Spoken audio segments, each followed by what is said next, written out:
Hello, everybody, and welcome back to Climate FinTech series by Finstep Asia. My name is Musheer Ahmed. I'm the founder and MD of Finstep Asia. Today with us is Simon Schillebeeck, who is a co-founder and chief strategy officer of Handprint, and he's also a professor who looks at the world of fintech and climate tech. We want to talk to Simon and understand more about the work that Handprint is doing in this space, but also see how fintech can make a real change on climate change, right? So Simon, welcome. Thanks for joining us today. Thanks, Musheer, for having me. Very happy to be here. Great. Look, Simon, we've been talking for a while, and Handprint has been in the space for some time, trying to make a real change and impact on climate fintech, But before we do that, right, maybe I want to start off by introducing to the audience about your passion for the space and how it came about, for, the story behind founding or co-founding Handprint. Sure. I can go back very far, but I'll be reasonably quick about it. So I studied commercial engineering back in the early 2000s and very quickly got annoyed with the main assumptions present in kind of neoclassical economics about how people behave and how people are. And so that led me to write my dissertation on Buddhism and economics. And so what would the world be like if the alleviation of all suffering for both animals and for other species was the main goal of an economic model? And so from that, I moved into business ethics as a specialization, kind of CSR, sustainability stuff. And then after a little journey around South America, I started working in a sustainability consultancy boutique in Belgium and the Netherlands, really focusing on the combination of innovation and sustainability. And then after a couple of years there, I did my PhD in innovation management, focusing on how organizations manage natural resources and on how this kind of sustainability incentives or sustainability paradigm this was 2009, kind of taking shape in Europe, how that also affects the innovation of organizations. And then fast forward a couple of years, I moved to Singapore to become an academic. So I'm still an academic at Singapore Management University, but I got reasonably quickly, a bit frustrated with the lack of real world impact. And so as part of a grant that I got to study innovation in the natural world, I co-founded a nonprofit called Global Mangrove Trust together with my, at the time, postdoc, who now is also my co-founder, of course. And out of that NGO, which still exists now, grew Handprint in 2019. And so Handprint was set up when the two founders of the NGO, Ryan and myself, started working with Matthias, our current CEO, on a pro bono project to integrate blockchain technology into the carbon credit market. So that was really where we were starting to kind of think about, and out of many conversations and like about 6 weeks of working on this pro bono project, we realized we really like working together. And also we wanted to do something that could have much more scalability than a non-profit where it's very hard, of course, to raise capital. So we founded Handprint and kind of started working hard on it just before the circuit breaker back in 2020 in Singapore. So really at the beginning of the pandemic. And so our initial focus with Handprint was on, can we create a very simple tool for e-commerce organizations to communicate to their customers at the moment of checkout, so the kind of critical junction in the user journey, that, hey, you're not just buying a product, you're also buying something awesome for the world. Because for every purchase that you make on our platform, we're going to do something good. And so how can we create a tool that is convincing, that is credible, and that is highly efficient? And so that was the beginning of Handprint back in early 2020. Now, of course, we're at the end of 2021, so a lot has happened, and very happy to tell you more about that. I think it's been great timing in some senses because of the increased focus after COP26 and around COP26 on sustainability, and many other companies now integrating sustainability elements as part of their businesses, right? Now, I'm very intrigued to ask you why you guys looked at e-commerce as your first port of call, as it were, right? And what was the main reason that was the focus for you to begin So with? the main reason was we wanted to build a technology that was scalable. And so e-commerce is about, depending on who you ask, a $4.2 or $9 trillion business per year globally. So it has a lot of reach. During the COVID pandemic, of course, retail commerce was also dead.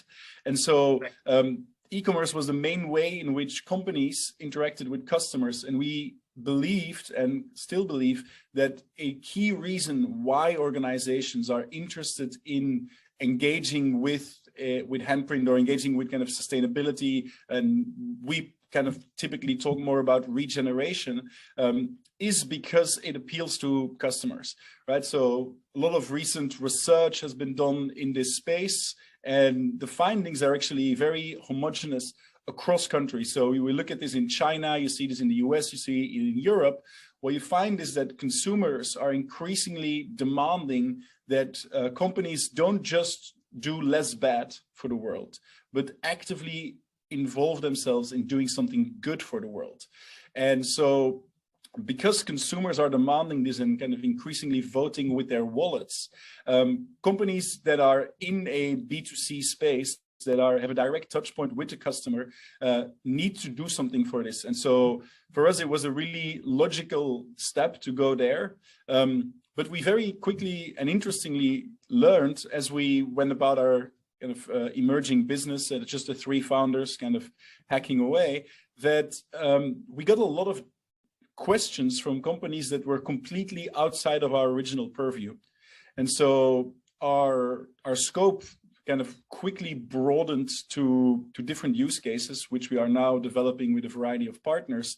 And that helped us see that actually the technology we developed is much more scalable than just a plugin for e-commerce, and can actually be used in many different types of business transactions. Right. And I think that's a very important point you make on how the consumer attitude globally has changed, right? And there are those statistics where 50, 60, 70% of all consumers are looking at changes. I was looking at, the Tetra Pak guys, right? So who are the world's leader when it comes to packaging, especially for drinks. And they had done a survey and they could see a similar response from the end customers, right? Like a massive amount of them were very conscious about having packaging which was sustainable or at least recyclable, right? And that's increasing. So maybe we get into a little bit of the weeds, right? If I may use that term, is how does Handprint's technology work? Right? What makes you not necessarily special and unique? If it is special and unique, I would love to hear that. But also, like, what's the what's the functionality of the tech? Right. So Handprint is two things at once. So on the one side, we are a multi-sided market where we connect and curate NGO partners that are active in the regeneration of our planet. And so that basically comes down to, for us, like all types of projects that are actively doing something good for the world. Reforestation, coral reef reconstruction, ocean plastic cleanup, but also now more like social projects, like female empowerment projects, education projects that are organized by NGOs in kind of developing world context. So that's our supply, right? And so we work with these partners, we bring them on board, we digitize them, and we actually function as a commercial agent for all of these organizations. And our key goal as an organization is to ship money to these organizations and then monitor their performance and then report that back to the financiers.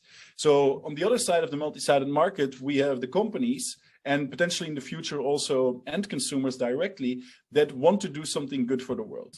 And so that can basically connect on our market and say, okay, I'm just going to buy 100 trees, or I'm going to pay for the removal of a ton of plastic from the ocean. But we realized very quickly that simply creating a market isn't solving a problem. It's solving one problem, but it's not creating sufficient value to convince most companies to engage with that kind of process. There are a lot of impact markets. Even in the blockchain space, you have impact tokens, you have impact market. And so the simple marketplace in itself, we consider to be insufficient in terms of a value creation process. And so what we developed was a way for companies to use that market so that they can turn their business transactions, and transactions here is very broadly defined, into positive impact actions. So in very practical terms, what it comes down to is that we have created a technology that can listen to a transaction that takes place, typically in the digital space, and that for every transaction that takes place, we'll send a message, and that message actually incorporates a pledge of the company to send a small donation, a micro donation, to a specific project. So as I said before, so initially we did this for e-commerce, where it's very simple. You have a transaction, a financial transaction, and the company says 1% of the revenue of this sale is going to be rerouted to, let's say, a reforestation project. Yeah. But then we, for instance, we did a big event with Lazada here in Singapore, and they wanted to use our technology not specifically for the e-commerce, although we're still talking with them about this, and hopefully that's going to happen at some point, because of course that would be great, but for an event. And so what we created for them was 1 tree per RSVP. Again, it's a very different type of transaction, but it's an online transaction that we can read, that happens, that sends a message that says, okay, great, you've registered for this event, we're going to plant a tree. And so you create a customer experience, a user experience at the moment of that the transaction is finalized, so the person confirms they're going to attend the event. And then afterwards we do a reconciliation with Lazada that is then financing those trees. So those are 2 examples. We have many other use cases. We are working in digital advertising. We're working with credit card companies. We're working in the remittance space, in the microcredit space. So a large variety of use cases that all have the same idea in mind, that like if we have a big transaction volume that is actually completely unrelated to sustainability or to regeneration, but if a company or a company's clients are interested in using those transactions to do something good, then we can help them do that. And so as the last point, what I think is so interesting about this is that it changes the narrative around how companies typically think about sustainability. And so that the typical way of thinking about sustainability is we got to measure how much bad we do in the world. And that's our footprint. And then we got to offset that. And so we have some kind of budget that we set aside to do this, and that's kind of what happens. And so it's all about this kind of reduction of negative externalities, which is extremely important, but it's not very strategic. So what we set out to do is we talk to a company and say, like, what are your most important KPIs? Like, what is the one thing that determines your strategic growth in the next 5 years? Is that measurable in a digital way? Can we look at that as a digital transaction? And so let's say for a company in the remittance space, it's very clear, it's volume. For an exchange, it's transaction volume. For a company that does, cold lead generation, it's adding a new lead into a CRM system. All of those are digital transactions. And so we can activate all of those transactions, those KPIs for organizations, and say, okay, as long as I meet my KPIs, I'm going to do something good for the world. And so that's really the kind of narrative that Handprint is proposing, and that suggests that your growth can really be good for the planet. I think that's a very fascinating concept, right? Like, in a sense, you are looking to integrate, but you're looking at different elements. Right? And I also know you have a very, very interesting calculator for carbon footprint, right? So you call it regenerative responsibility calculator, right? I'm very curious to know why that particular, because most people try to just call it as your carbon footprint calculator, but it's a very nicely coined term. But I also want to understand how you guys are working through the metrics of that. Right. So at the moment, the name is not finalized. I think it's called the Paris Agreement Regenerative Target. So the PART calculator. So the philosophy behind PART is that, again, it comes from this perspective that the way we have thought about environmental responsibility of an organization or of an individual is by looking at their carbon footprint. So how much bad are you doing? And that kind of defines your environmental responsibility. And that is intuitively appealing.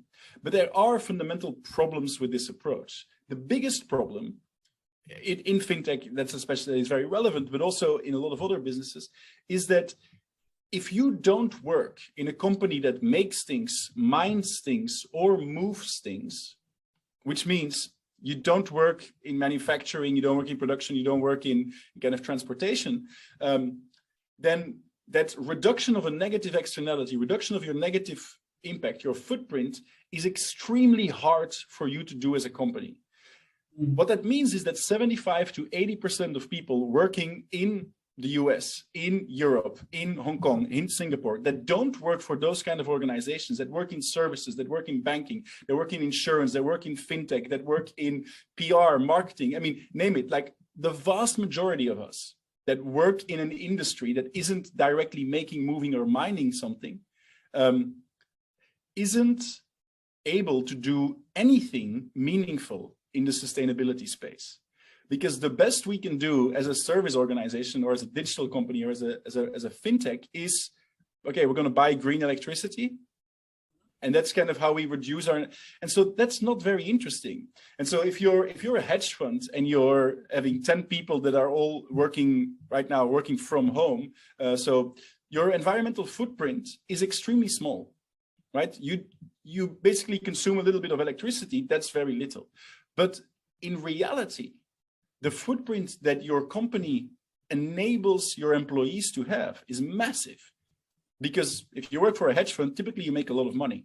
And so that consumption pattern that comes out of your employment status is what really drives all of the kind of climate change and biodiversity loss that we're seeing now. So what we set out to do with PART was to say, let's turn it around and let's look at the environmental responsibility of an organization, not as its footprint, but as the consumption it enables its employees to have. And then assign the organization with responsibility for that. So that is the kind of philosophy of how PART works. Of course, there is like a whole scientific calculation between this, but what it basically does is it assigns much higher responsibility to organizations that create high-paying jobs, but actually don't have a lot of negative environmental impact. So what we are saying is like, you guys should do more.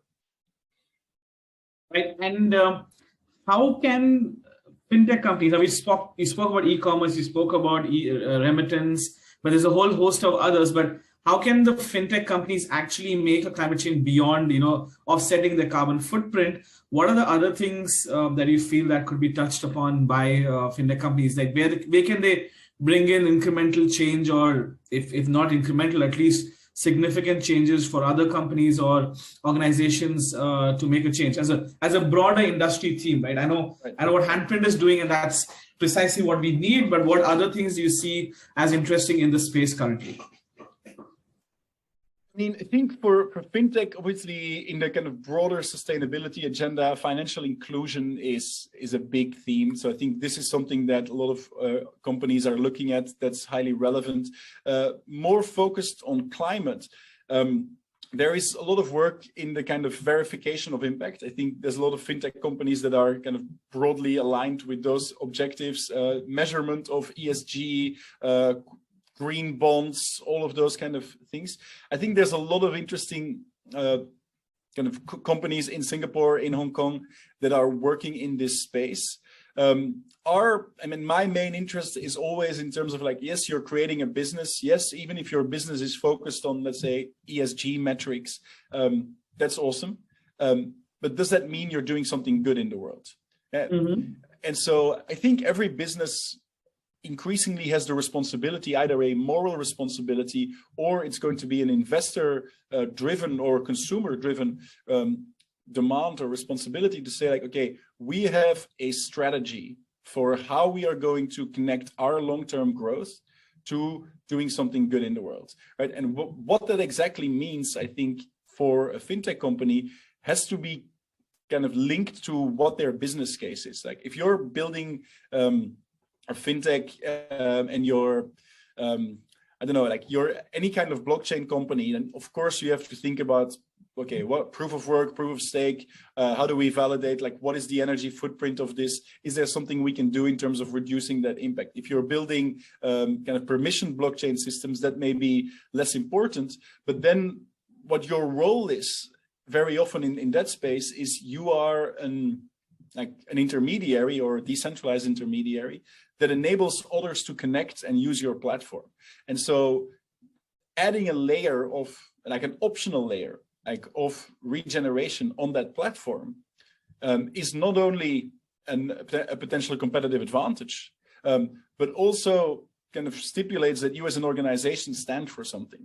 And I think this is really where the world is moving to, and where the fintech space is either slowly or potentially begrudgingly going to move to as well, simply because the need at the moment is so high. The realization increasingly in Asia as well about climate change, the adverse effects that are real, that are happening now, is there. And so to maintain a license to operate, a social license, but also potentially an actual legal license to operate, this is going to be a very big thing. And I think some of the, let's say, the big crypto exchanges and so that we've been talking to, they realize this as well. And they say, like, we want to kind of jump the gun and say, how can we become a better corporate citizen that kind of contributes to society in a meaningful way, that does something that aligns with the policy objectives of the countries in which we operate.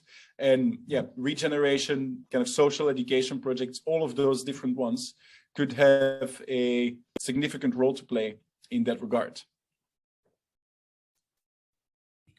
Well, look, that is a very interesting thought in terms of especially, how blockchain companies and exchanges, etc., are looking to offset their footprint.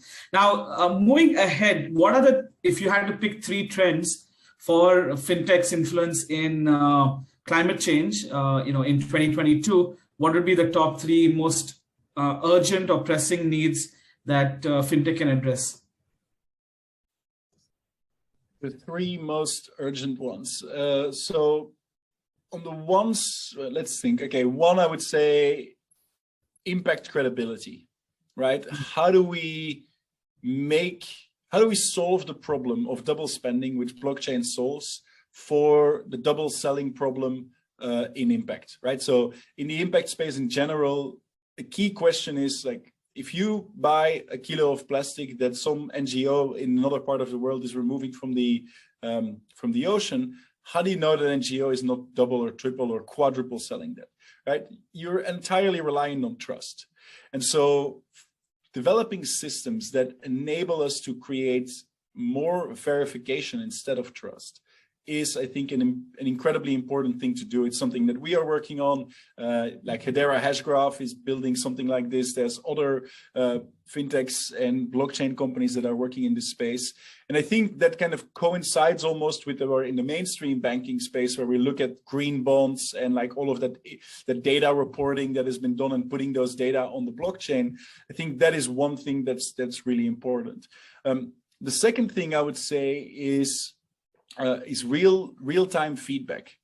In the impact space, for the longest time, and actually still by and large, if we look at how companies and NGOs as well report on what they are doing in terms of creating either positive or negative impacts, right? The reporting is highly discontinuous. So what we typically get is maybe a quarterly update, maybe something in the annual report. And increasingly, I think that investors and maybe also kind of activist consumers just won't be satisfied with this.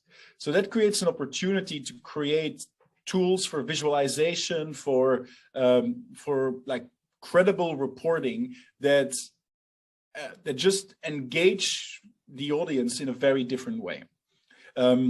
And that could be around, like, okay, the number of trees you plant as a counter, but it could also be around much more accurate and real-time reporting about leaks in a pipeline for natural gas, or all of those things that have very adverse effects on the environment, but are happening constantly, and that can be kind of enabled by let's say a fintech-related ecosystem where you have satellite remote monitoring, where you have IoT devices, where you have this kind of convergence ecosystem of technologies that solves for these problems. And then, of course, there's financing, right? So if we look fintech more broadly also, and like what banks are doing in terms of kind of adjusting their portfolio of loan companies, kind of updating the criteria under which you can have a preferential interest rate. And so a lot of that work is going on in Asia, in the US, in Europe.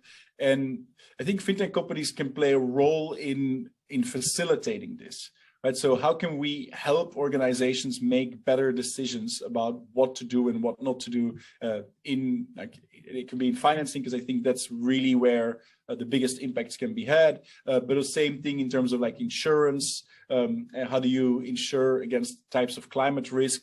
There's some interesting companies that we've been talking to that are building these tools to create peer-to-peer insurance contracts that are much more granular than a typical insurance contract can be if you're a small farmer in Brazil with a very small, I don't know, like a couple of hectares of land, and you want to create some kind of hedge against excessive rainfall or a shortage of rainfall.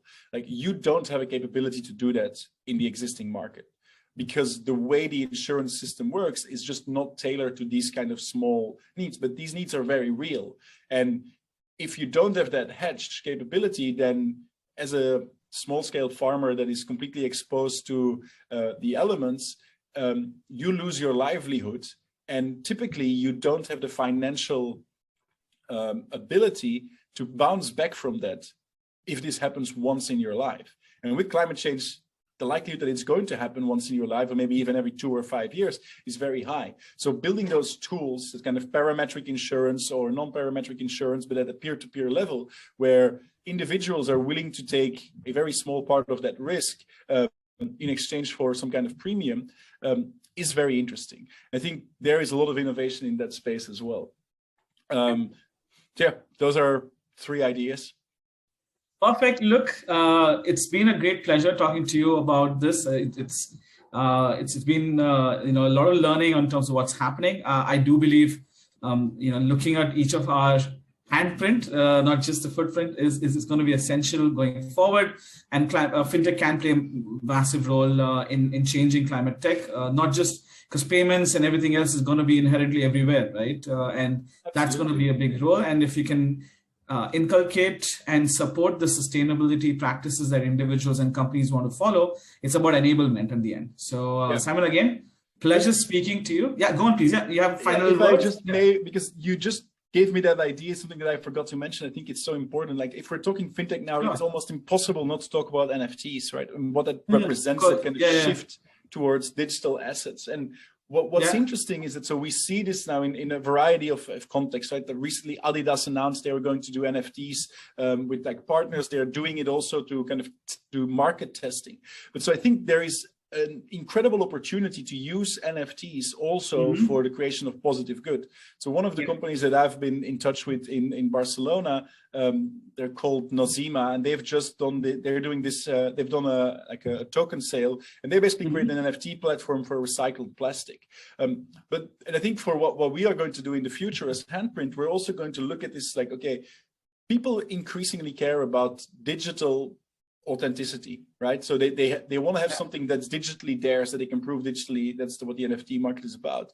And so if we can connect that to doing something good, so for instance, like we're working with an artist and they're going to sell NFTs and they're going to embed reforestation in those NFTs. It's a very simple idea, but it's incredibly powerful if we can then link it to, if you resell that at a market price premium, then a percentage of that sale is also going to go back to that impact partner, in the same way that you can do this for artists, right? That are musicians that are saying, okay, everyone in the band is going to be rewarded if the record is played again. So with smart contract, we have this capability of doing so. With NFTs, we have that as well. And I really see that in the future, people will have an account, like it could be MetaMask, it could be something else.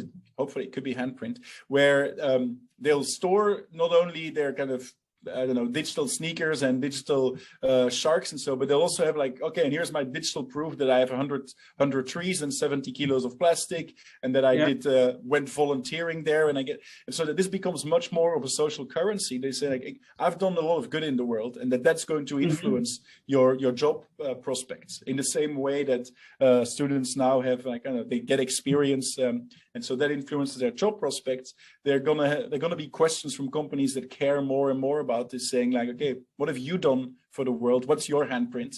And can you show this? And I think the fintech space is going to be the space that enables this in a credible way. Great, looking forward to it, and we hope this can be, a lot more fintech for good, NFT for good, and blockchain for good, right? A lot of people look at the other side of what blockchain has been doing from a crypto perspective, but there's a lot on the technology side that can be very beneficial. So again, thanks again, and I hope we get another opportunity to speak soon. I know this is just the beginning, and we'll definitely have a conversation later in the year on the progress of Handprint. So on behalf of everybody else here, thank you so much, and to the audience, stay tuned. We'll have more exciting speakers joining us soon. Follow the Finstep Asia's page as well as our blog page on our website to know more about how fintech can make an impact on climate change. So thank you once again, Simon, and we look forward to speaking soon. Thank you. Bye, Musheer. Thanks.